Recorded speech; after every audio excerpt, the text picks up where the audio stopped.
Welcome back. Now in this video, you are actually looking at the dashboard of an Android mobile device. And what we are going to do in this video is we are actually going to do a brief and basic setup of Periscope.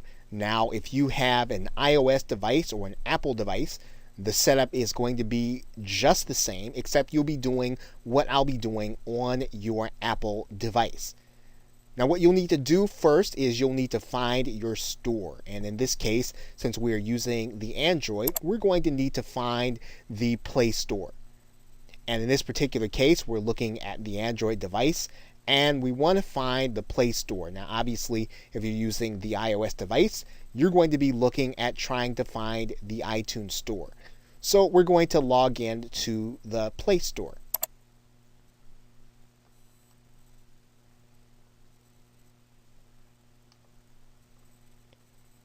And then once we find the Play Store, what we're going to do is we're going to do a search, and we're going to search for the application Periscope. And all you'll need to do is type in Periscope.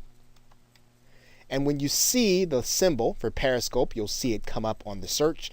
All you'll need to do is to click or to touch Periscope. And when you do that, then the Periscope application is going to come open on the Android device or your iOS device. Now, what's important to note is that there are certain levels of Android device that will not take the Periscope application. At this present moment, if your application is below 4.4 in the Android operating system, you cannot take the Periscope application, so you must have an application of 4.4 and above. Now in this particular case, I already have the Periscope application installed. Therefore, if you see a button and it says that you have the ability to install, you'll want to go ahead and click the install button. And Periscope will then install on your mobile application. If you do not see this, you'll typically see a message that says that Periscope is not compatible with your device, and you'll need to make sure that your operating system is upgraded so that you'll be able to take the Periscope application. Now once you've actually installed the Periscope application, you'll then want to click open. Now you are going to come to a screen that looks similar to the one that you're looking at right now. And if you have a Twitter account connected to the application that you're using, you're going to be able to log in with that Twitter account to connect it to Periscope. If you choose not to use a Twitter account, you can actually use a phone number in order to log in to Periscope and set up your account.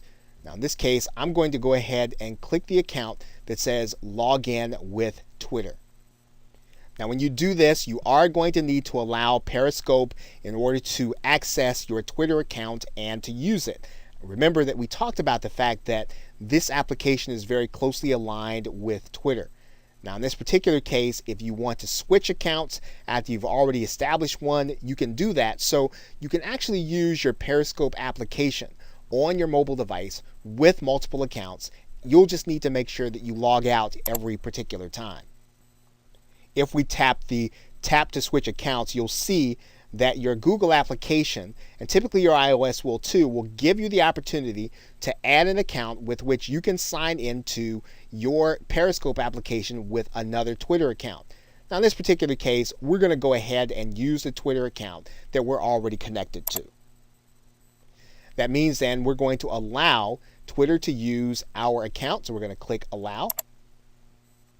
Then Periscope, just like Twitter, will take you through a series of situations where you can actually start by following with people who are already part of your Twitter following. So now there are a couple of different screens that once you get inside of Twitter account that we'll be talking about in future videos. Now we just want to take a brief tour, and we'll expand on that tour in a future video. But you'll be able to see a global list of streams that you can actually watch. And you'll need to do that by tapping the View Global List. And then you're going to see other places where there are actually streams that are going on. You can also go to this tab where you can actually connect with some of your Twitter following, as well as other people who are already on Periscope. Now, important to note that when you go and you tap on the global list, you're going to see a little tab there in the right-hand corner. If we click that tab, what's going to happen is you're going to see a number of streams that you can actually join and actually listen to. Again, we're going to be talking about this in future videos, but that's a basic getting started inside of Periscope. Okay, so with that, thanks, and I will see you in another video.